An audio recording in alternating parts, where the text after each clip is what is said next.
Hey YouTube, this is Dean making another vid. If you like my content, please consider hitting the like button. Also, please consider subscribing, as it is very much appreciated. A discussion piece today on the ferro rod and how to use it, or how I use it. I'm not going to tell anyone how to suck eggs, and this is probably old news to most of my viewers. They've probably been using a ferro rod for years and know how to do it. This is just me and how I do it and what I've learned from my experiences with the ferro rod. A discussion piece on strikers and just on how I try to get the best out of my ferro rod. I do think everyone can get something from revisiting other people's experiences. I often look over other people's videos and watch it again on the subjects I'm interested in, and I do find I pick up things. So yeah, hopefully someone will, if they've been doing this for years, and they might watch this video and get something and say, oh, I'd forgotten that, or whatever. Or if you're new to the game and are struggling with getting good sparks out of your ferro rod, you might pick up some tips on how to do it better. Hopefully that's the case as well. I'm by no means an expert, but this I don't pretend to be either. I'm just trying to help people out with it, and saying my experiences from using the bloody things over the last years. I've particularly got into it more now that I've been doing videos and that, and practicing a lot more with striking and whatnot, doing Fatwood Fridays. I've been using particularly this rod a lot and doing it a lot more and getting a lot more practice in, and honing my technique a lot better, and getting it down. So I think I've got it pretty good now. I can get, most times I can get it on a first strike, and I think that with the ferro rod, first strikes are usually pretty good. That's what you're aiming for, because yeah, you can conservation of resources with the ferro rod is always better. It'll last longer, and it's a better idea. Anyway, let's get on to it. First thing, probably let's talk about the rod itself. I'm now of the opinion bigger is better. Little rods are great, especially for packing, but putting in kits and things. But I'm really getting over onto the bigger rods. They, for one thing, you can hold on to them a lot better. Plus, you get a lot better sparks in the fact that you've got a lot more area to work with and strike on. So I think personally, especially if you're not worried about weight or packing at a round, which I don't worry about that at all. I go, the bigger the rod, the better it is. So I've got a 10-inch by half-inch rod there, and it is simply the best rod I've ever had. It gives me plenty of handle to hold on to, lots of striking surface, and it is held up very well. And I've used it now solidly for 6 months, and as you can see, it's still got plenty of life in it. It's got plenty of life in it still left, and I haven't even gone into the handle area yet. I'm not going to talk about handles at all. Do whatever you want with your handles. I prefer a Cobra Weave's handle, because I can take it off and put it on another side or whatever. Plus I can use the tinder cord on it. That's my style. Do whatever you want with your handles. That's a personal preference. I like this. Do whatever you want with it. Put turned handles, whatever. That's fine. If you want to put Fatwood on it, put Fatwood on it. Whatever you want to do with it. Yeah. Now to the techniques. Actually, with strikers, we'll go with strikers as well, first of all. I used to advocate the Corona I think it was probably one of the best strikers you could get from the time. The only problem with the Corona tool sharpener is that they're really expensive now. They really rip the sparks off it, but the problem is now they are really expensive to buy. You pay $20 or $30 or more. I was buying them when they were $14 Australian. So yeah, if you can get them for cheap, definitely buy them. They're Easy Edge or Corona. There are several types, but they're probably one of the better styles. They give you a good handle, and you can actually use it as a knife sharpener in an emergency. But I wouldn't probably do that personally. But yeah, they're probably a good idea. These ones are probably the worst ones out of all of them. I don't like them at all, but they're the ones that usually come with the rod, or they're just the generic strikers.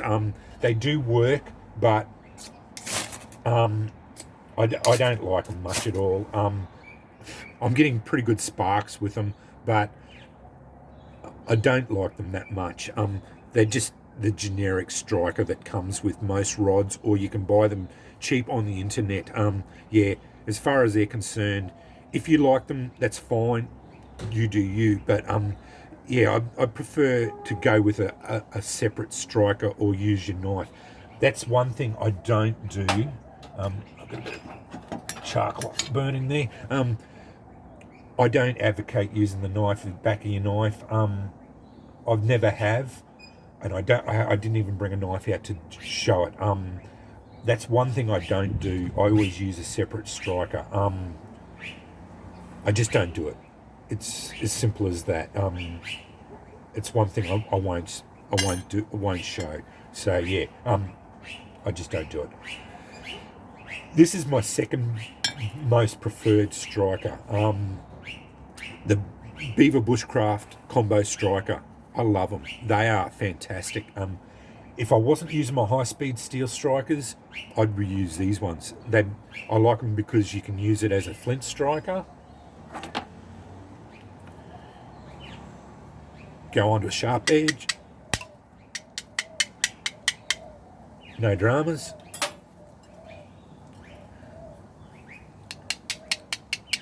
They throw sparks really well, and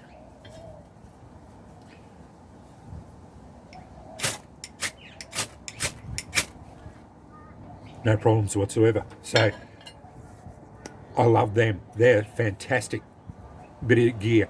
I just added a heap of the tinder cord onto it, and certainly they're a viable option. I really like them a lot.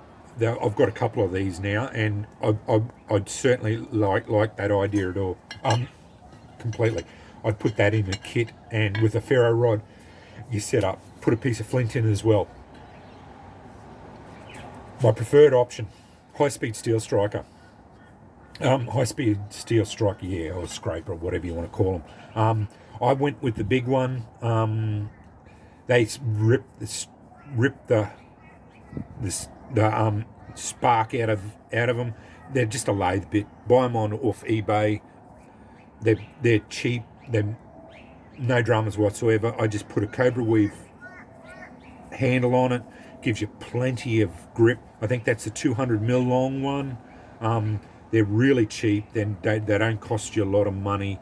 I think it was about $10 on eBay.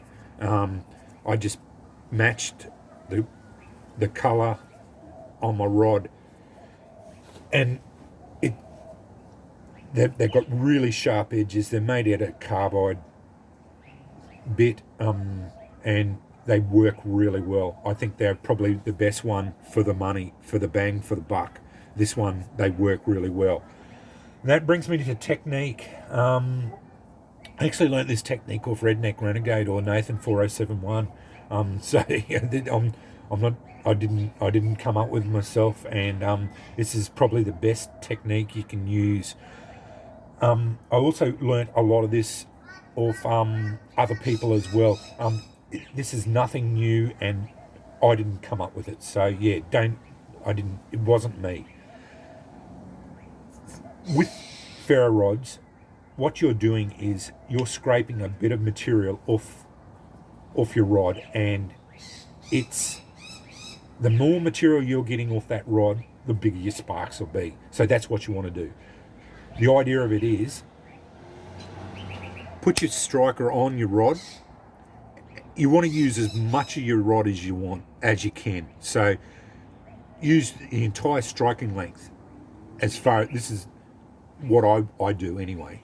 So everything I'm saying here now is what I do, and as you saw, I'm getting pretty good sparks. So I always start up here, and you start here, put your strikers flat against the rod, and then just lift the back end up slightly, apply quite strong pressure, and it's a slow, even pressure, and you strike. And you should be getting globs of metal coming along there. The thing I found too is do it slowly. You don't have to really do it fast, but I do have to. I have to tell myself to slow down. The other thing is turn your rod around. Don't always strike on the one thing. So again, and then all you do, put it flat on there, and then just lift the back end up a bit. Nice, even, slow, strong strike, and that's as simple as that. The other thing I found is target it. Especially with fatwood, target the fluff. So get yourself some. The problem is with this stuff here, I actually did a demo the other day and I pulled out all the fluff. So, but with fatwood,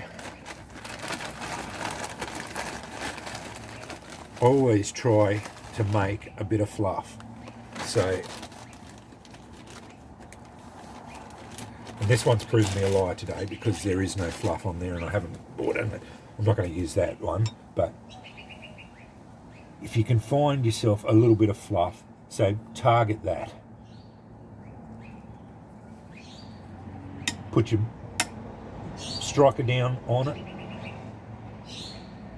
Lift up the back end and a nice even hard stroke. Didn't get it on the first one because I didn't target the fluff. That fluff's there. There we go. Oh, and I blew it out. Anyway. And it's as simple as that. Never works out when you're doing a demonstration. But you can see my technique. It's as simple as that. And you should just... Another thing I was wanting to talk about too is these chatters. You will, through technique, you shouldn't, if you're even doing even strokes, pretty well eliminate those chatter marks. I do get them occasionally, and I've shown how to get rid of them. All you do is get a file and file them out. You can work them out with the striker. You just basically, instead of striking, you just go slowly and just see. I'm scraping the metal off, and it's getting rid of the chatter marks. But the scrapers it's poor technique that gets that chatter marks. Usually, you're not doing it even stroke as you're doing it, and that's about it. Ferro rod use. They're probably the best firelighters you can get because they work hot, cold, wet. You can dunk them in water, freeze them, pull them out, and they will strike. You get thousands and thousands and thousands of strikes out of a big one like this one. I see now that Nathan 4071's selling the 3/4 and 1 inch by 10 inch, I think. So this one, but a full inch round. They would last you so long. Like they'd be incredibly long lived. It's just that I can't get them here in Australia because they're so they'd be well over $100 for me to import one here into Australia. So yeah, I just probably won't be getting one of them. And I did notice that the bloke doesn't sell these 10-inch ones anymore. He's been out of stock now for, I don't know, I would say 3 months. So yeah, the longest one I've seen online now is 8-inch by half, and that's another English bloke that's selling them. So I may have to go back to an 8-inch one when this one wears out, which I don't see for at least another 6 months on this side, and then I've got another 4 or 5 inches left on the other side to use anyway. So yeah, anyway, that's my just discussions on how I use my ferro rod, and I hope someone gets something from it. It's pretty simple stuff, and I think anyone who's watched my channel probably knows how to do it anyway. I'm not trying to tell anyone how to suck eggs, as I said. I'm just just going through it again, and hopefully someone gets something from it. Anyway, thanks for watching.